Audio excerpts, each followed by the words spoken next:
avons l'immense plaisir aujourd'hui de recevoir l'activiste Luc Verwet. Luc Verwet, c'est un activiste et militant associatif belge reconnu au niveau international et européen, un écrivain, essayiste et ancien aussi formateur et enseignant dans les milieux carcérales, dans les prisons.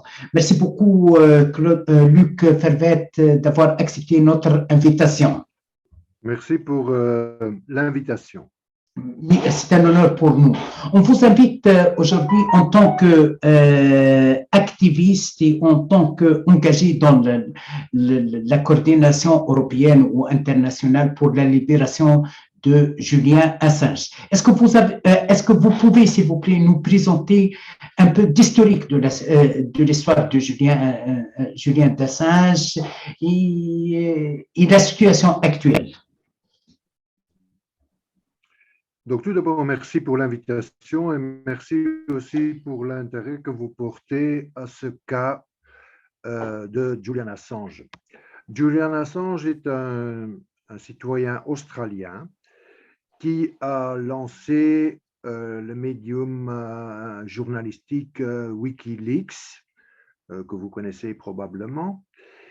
Et donc, depuis le lancement de la guerre contre le terrorisme, après les attentats du 11 septembre 2001, il y a eu donc une guerre sans fin qui a été lancée contre ce que l'administration américaine a pris comme cible dans la vengeance qu'elle voulait exercer à cause de suite à ces attentats.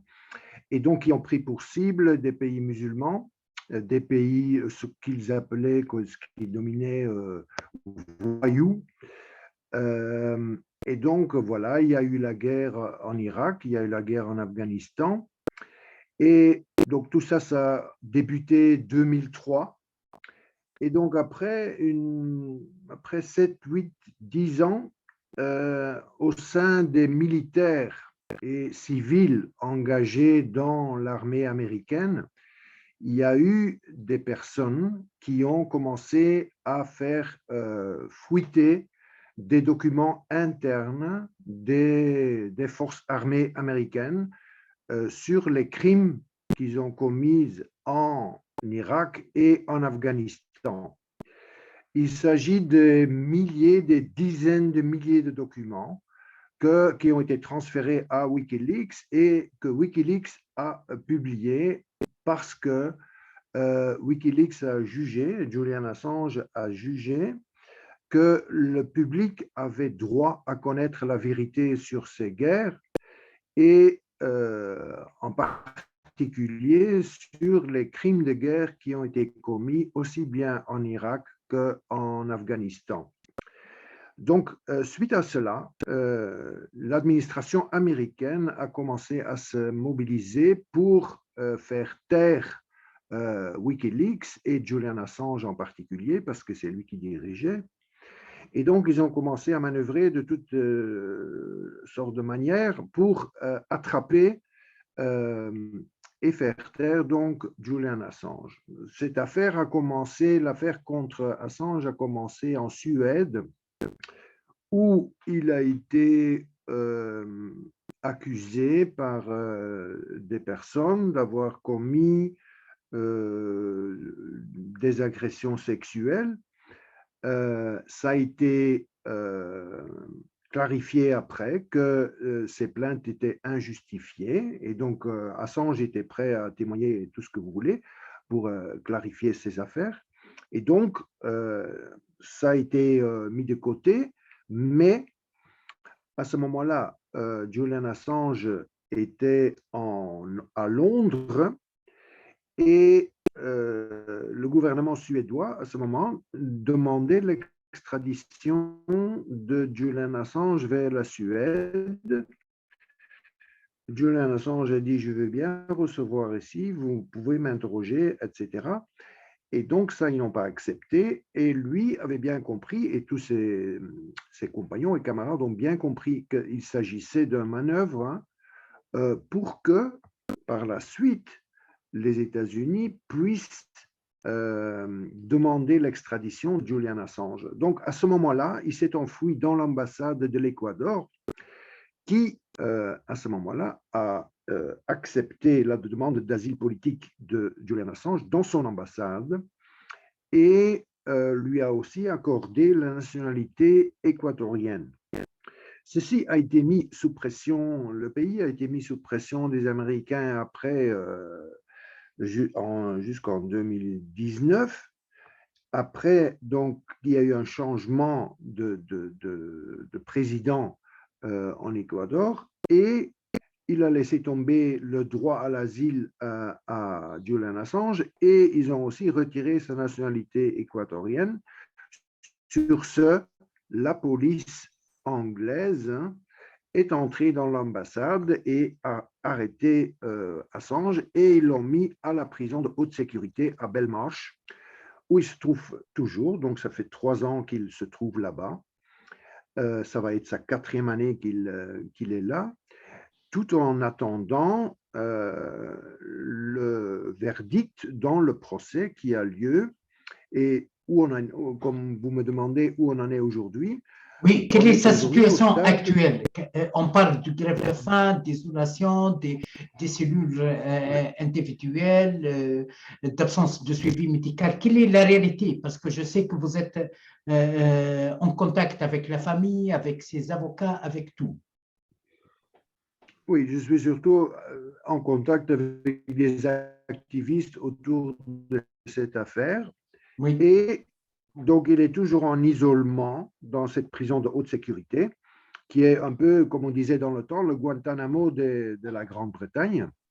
Oui. Et donc, on a refusé sa libération conditionnelle ou même avec bracelet, etc. Parce que, donc, actuellement, il y a un appel contre le jugement d'un tribunal anglais qui a dit que Julian Assange pouvait être extradé aux États-Unis. Et donc, il y a appel contre ce jugement qui, en fait, doit être d'abord être accepté par la justice anglaise. Donc, la demande d'appel doit d'abord être acceptée. On n'est pas encore là. Ils avaient dit que en décembre de l'année passée, ça serait réglé, si c'est accepté ou pas. Mais maintenant, on est début janvier et il n'y a toujours pas de nouvelles. Entre-temps, et je finis avec ça, les avocats sont allés à la Cour européenne des droits de l'homme pour s'opposer à l'extradition de Julian Assange. Donc, il y a ces 2 éléments qui sont en cours aujourd'hui et en même temps, Julian Assange qui, comme j'ai écrit dans mon livre sur Assange, oui, j'ai oublié de... Oui. Qui se trouve dans une situation extrêmement grave et qui a une santé extrêmement fragile. Donc, voilà un petit peu la situation. Est-ce qu'elle est privée de la suivi médical? Est-ce que j'ai entendu le papa en disant qu'il est privé de suivi médical spécialisé parce que sa situation médicale est grave? Sa situation médicale est grave, c'est tout à fait correct. Maintenant, toute la discussion tourne autour de cette affaire-là. Si les arguments qui ont été amenés par la défense pour dire que Julian Assange avait des problèmes de santé extrêmement graves, les Américains, les autorités américaines et les avocats contestent ces faits et disent qu'il n'y a pas de preuve de l'extrême gravité de sa situation au niveau de la santé et que de toute façon, ils garantissent, et c'est sur ça aussi que j'écris, ils garantissent qu'il sera bien traité, il sera bien suivi, etc. Donc ça, c'est un peu la situation actuelle. Donc, vous savez très bien que au début, la justice anglaise avait refusé l'extradition de Julian Assange. Pourquoi? parce que, disait la défense, et ce qui a été accepté par la juge Barisser, qui a dit qu'il y avait risque de suicide de Julian Assange s'il était soumis aux conditions de détention aux États-Unis dans une prison de haute sécurité supermax, comme on dit, et s'il était soumis à des mesures spéciales administratives connues sous le nom des SAM, Special Administrative Measures, qui sont les formes d'isolement les plus extrêmes que vous pouvez vous imaginer. Donc, il n'y a pas uniquement l'isolement au sein de la prison, il y a aussi l'isolement vers l'extérieur. Donc, c'est-à-dire interdiction de parler à la presse, interdiction à des personnes tiers, etc. Oui, un traitement inhumain, ça veut dire un traitement inhumain. On traite l'être humain comme un animal. Même l'animal, il a besoin de respirer, de contacter ses pairs et tout. Hein? Tout à fait. Comme vous dites, l'être humain, c'est un être social. On ne peut pas vivre sans contact avec les autres. On a besoin des autres pour savoir déjà que nous existons nous-mêmes, pour reconnaître le monde autour de nous. On a besoin de personnes, d'une vie sociale qui nous permet de vivre en tant qu'être humain. Maintenant, j'aimerais savoir, est-ce que Luc Vervet pense qu'il y aura l'extradition ou non? Quel est votre sentiment? Est-ce que l'Angleterre va céder aux pressions? Je vais répondre à votre question, mais je vais d'abord dire une chose, c'est que les conditions que j'ai décrites dans mon livre, ni parmi les vivants, ni parmi les morts, ce qui attend Julian Assange, c'est que Julian Assange n'est pas uniquement symbole de la lutte pour la liberté d'expression dans le monde occidental, il est aussi, malgré lui, devenu une figure de proue concernant le monde carcéral, qui est très méconnu par la population. C'est-à-dire, c'est que surtout la population noire, les détenus musulmans, c'est eux qui ont connu les conditions les plus extrêmes aux États-Unis. Maintenant, il y a ce journaliste blanc australien qui risque de subir les mêmes conditions que ces prisonniers noirs et ou musulmans subissent depuis quelques décennies aux États-Unis. Donc ça, c'est un point pour moi extrêmement important, qu'il fait connaître dans le monde occidental ce qu'on n'a pas voulu voir jusqu'à présent, et que lui, il est justement dans ce milieu. C'est-à-dire que pour moi, le goulag américain, c'est-à-dire une incarcération de masse du jamais vue dans l'histoire, c'est-à-dire 2,3 millions personnes derrière les barreaux, 5 millions en plus qui sont sous des conditions judiciaires. On a des peines de mort, on a des exécutions. Des enfants emprisonnés, des enfants emprisonnés avec des adultes. Oui. Exactement. Donc, tu as tous les extrêmes qui se trouvent dans ce pays et en fait, on tourne le dos à cette problématique et on agit comme si rien n'était. Et pourtant, moi, je vous réponds, moi, je vous dis, le goulag américain, il existe vraiment. Donc, je vais encore juste dire un exemple. Quand tu as les peines, comme on dit, life without parole, hein, donc ça veut dire des peines de perpétuité, mais sans possibilité que vous allez encore sortir un jour.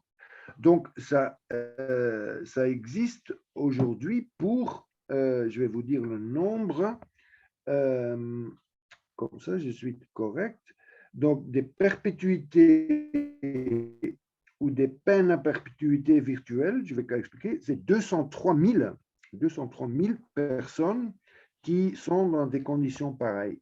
Donc, ce que moi j'ai voulu dire, c'est que sauver Julian Assange, même si vous n'aimez pas Julian Assange, déjà la situation carcérale aux États-Unis ne permet pas une extradition vers un pays qui pratique ce genre de choses, dont Ouais. la Life without Parole. Oui. Et les SAM, comme je vous dis, Special Administrative Measures, là, je connais très bien particulièrement le cas de Nizar Trabelsi qui a été extradé par la Belgique illégalement contre l'avis de la Cour européenne des droits de l'homme, qui se trouve maintenant depuis 2013 en attente de son procès, c'est-à-dire depuis 10 ans en isolement total dans une prison locale américaine. Oui. Donc, pour vous dire que l'extradition de Julian Assange, c'est égal, à revenir à votre question, on ne sait pas prédire ce que l'avenir nous verra. À votre question, est-ce qu'il sera extradé ou non? Maintenant, ce que je veux dire, c'est qu'il y a une opposition. Il y a une opposition à son extradition qui est relativement une large. pression, le plus important, je vois, Luc, je m'excuse, c'est une pression associative, une pression de la société civile internationale. Exactement. C'est très important. Hein? Oui. Les États sont complices. Vous évoquez la situation des droits de l'homme aux États-Unis, en Amérique, mais il faut se souvenir que les États-Unis, au nom des droits de l'homme, il a détruit l'Irak, il a tué les enfants dans le foyer de l'Amérique, il a détruit la Syrie, il ferme les yeux sur les massacres des Saoudiens en Yémen, ils fournissent des armes pour bombarder les enfants, pour les Saoudiens, les Émiratiens et tout. Il ne faut jamais oublier ça. C'est la société civile qui réclame, ce n'est pas les États. Hein. Exactement. Parce que les États, parce qu'il y a eu des appels aux États pour intervenir, pour sauver Assange, pour le donner l'asile politique, etc. Mais tous ces États ont été complices dans la guerre.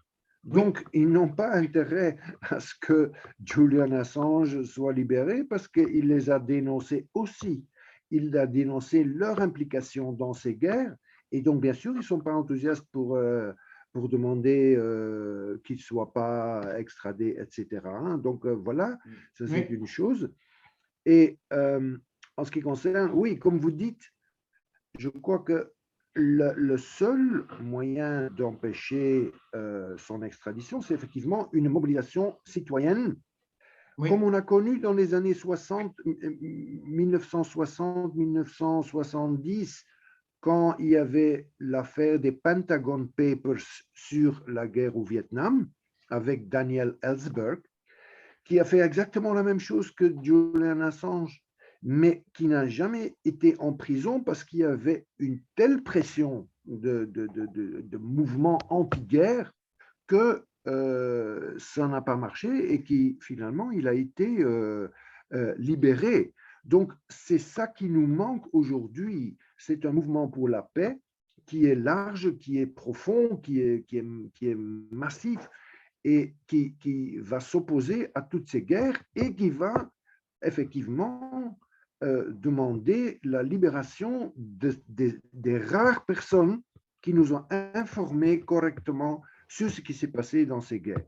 Oui. Si vous me demandez est-ce que les Américains vont lâcher Julian Assange, ma réponse est non. Je pense qu'ils ont vraiment l'intention de le capturer par tous les moyens possibles. C'est-à-dire qu'ils se préparent à tous les scénarios possibles. Et donc, je pense qu'il n'y a qu'un mouvement large pour la paix et pour la justice contre l'impérialisme américain, contre l'impérialisme de l'Occident, qui peut sauver Julian Assange en créant des liens le plus large possible avec différentes sections de la société, communautés, colorés, pas ou religieux et autres. Donc ça, c'est, je pense, la voie à suivre et en espérant qu'en 2023, ce sera l'année de la libération de Julian Assange. Comme vous savez, je n'ai pas toujours l'occasion de recevoir Luc Vervet parce que vous êtes trop engagé, l'agenda trop chargé. Mais vous aussi, hein, vous aussi. Un peu, mais c'est un honneur de vous recevoir, Luc. J'aimerais savoir, vous avez passé votre vie à côté des minorités, à côté des marginalisés, à côté surtout de la communauté musulmane. Et en tant que musulman, je m'incline devant vous par respect et par reconnaissance. Aujourd'hui, en Europe, on banalise l'islamophobie, on banalise la haine, on formalise et on normalise parfois d'une façon officielle. Et l'État parfois parraine la haine vers le musulman. Même en Suisse, chez nous, chez nous, lorsque vous êtes victime d'une agression raciste, islamophobe, on vous demande de faire la médiation avec votre agresseur. Même ici, en Suisse, même ici, des programmes d'intégration, du blablabla, etc. On met dans des bureaux d'intégration, de lutte contre le racisme, on met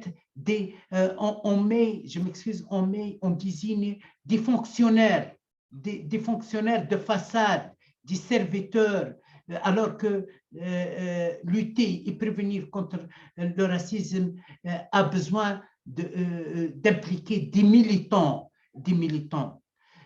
Vous savez que depuis quelques semaines, il y avait un écrivain entre parenthèses, parce que la littérature n'a été jamais instrument de haine et de racisme.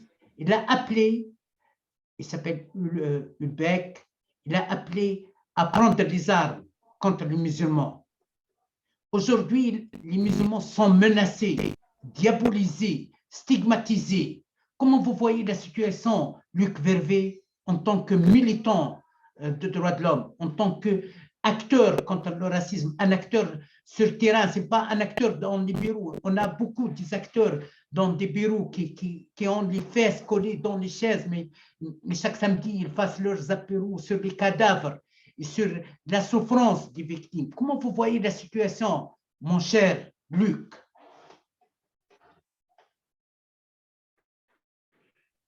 Oui, vous avez fait un bon résumé de la situation actuelle qui effectivement est grave. Moi, je crois que pour moi, il y a différentes choses. Il n'y a pas uniquement la question de il faut respecter les droits de l'homme de l'un de l'autre.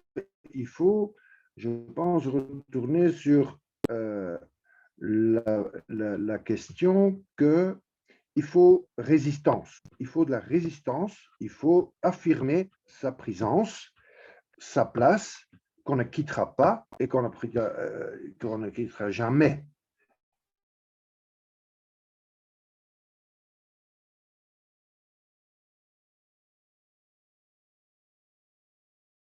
Blanche.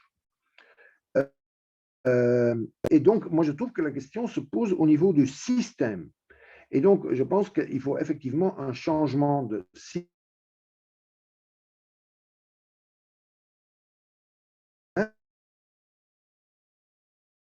du racisme, de l'islamophobie, de la négrophobie et autres formes de discrimination pose la question d'un système et pas uniquement la question d'un comportement de personnes individuelles. Ce n'est pas une question individualisée. Il faut assurer qu'il y a un système qui assure l'égalité entre ces citoyens, qui assure une justice égale pour ces citoyens. Je veux dire, cette égalité, elle est aussi bien matérielle que au niveau des droits. Et je trouve que c'est ça qui nous manque. Et donc, il faut un changement de système pour assurer cela.